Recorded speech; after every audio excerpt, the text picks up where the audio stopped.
விழுப்புரம் மாவட்டம் விக்கிரவாண்டி அடுத்த சாத்தனூர் கிராமத்தில் நீர்நிலைகள் நிரம்பி விளைநிலங்கள் முழுவதும் வெள்ளம் சூழ்ந்துள்ளது. சாத்தனூர் கிராமமே வெள்ளத்தில் மூழ்கியுள்ள நிலையில் மக்களை மீட்பது பெரும் சவாலாக உள்ளது. அதிக அளவு தண்ணீர் உள்ளதால் மீட்புகளில் தொய்வு ஏற்பட்டுள்ளது. அந்த காட்சிகளை பார்க்கலாம்.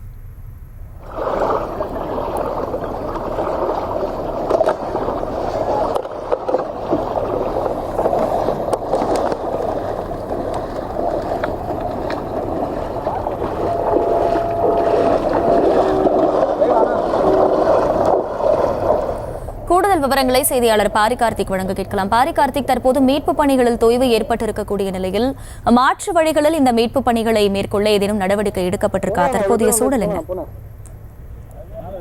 வணக்கம். கனமழையின் காரணமாக விழுப்புரம் மாவட்டம் விக்கிரவாண்டியில் தற்போது அனைத்து நீர்நிலைகளுமே நிரம்பி சாத்தனூர் ஏரியிலிருந்து வரும் உபரி நீரில் மிகப்பெரிய அளவுக்கு பாதிப்பு ஏற்படுத்துகிறது. அதனால் அங்க இருக்கக்கூடிய அனைத்து இடங்களுமே நீர்நிலையால் மூழ்கியிருக்க ஒரு சூழல் நாம் பார்த்துக் கொண்டிருக்கிறோம்.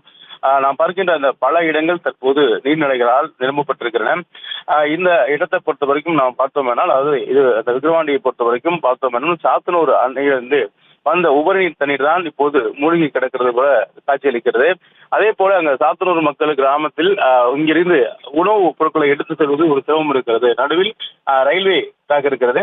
இந்த ரயில்வே ட்ராக்கை கடந்து அந்த போட் செல்வது என்பது சாத்தியமில்லாது. எனவே இந்த 3 போட்கள் வைத்து இங்கிருந்து ரயில்வே ட்ராக் வரைக்கும் அந்த ஒரு போட்டும், அதே போல ரயில்வே ட்ராக்கிலிருந்து சாத்தனூர் வரைக்கும் ஒரு மொத்தமாக அந்த 5 கிலோமீட்டர் வரைக்குமே போட்கள் மூலியமாக உணவு எடுத்து செல்லப்படுகிறது. அதனால் அவர்களை மீட்டு வருவதில் சிரமம் ஏற்படுகிறது. நாம் தற்போது பார்த்துக் கொண்டிருக்கிற இந்த வயதான முதியவரும் அவர் விளக்கும் இந்த நாயும் கூட 3 நாட்கள் கழித்து தற்போதுதான் மீட்கப்பட்டுள்ளதாக நம்ம தமிழ்நாடு காவல்துறையினர் கூறினார்கள். தொடர்ச்சியாக அதே போல ஒரு சூழல் தான் அங்கு இருக்கிறது. சாத்தனூரை பொறுத்த வரைக்கும் அந்த மக்களுக்கு பெரிய அளவு பாதிப்பில்லை. ஏனென்றால் அவர் அந்த கிராமத்துக்கு செல்ல வேண்டிய பகுதிகள் தான் தற்போது நீர்நிலைகளை நிரம்பி இருக்கிறது. அந்த வகையில் அந்த மக்கள் பாதுகாப்பாக தான் இருக்கிறார் என்று தெரிய வருகிறது. ஆனாலும் கூட அவர்களுக்கு உணவு உள்ளிட்ட அத்தியாவசிய பொருட்களை கொண்டு செல்வதில் மிகப்பெரிய சிக்கல் இருக்கிறது.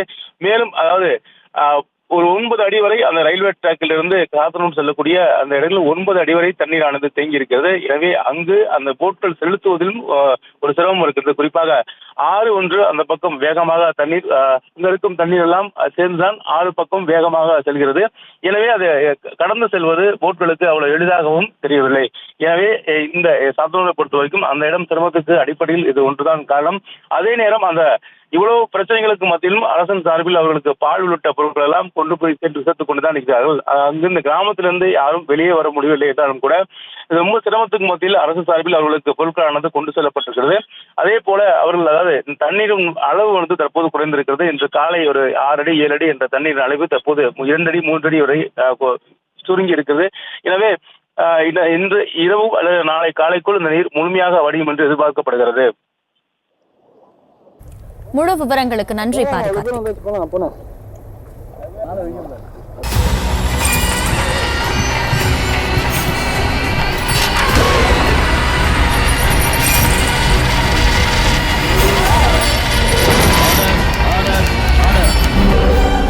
குற்றங்களின் மறுபரிமாணம் நிகழ்தகவு நமது நியூஸ் தமிழ் தொலைக்காட்சியில் விரைவில்.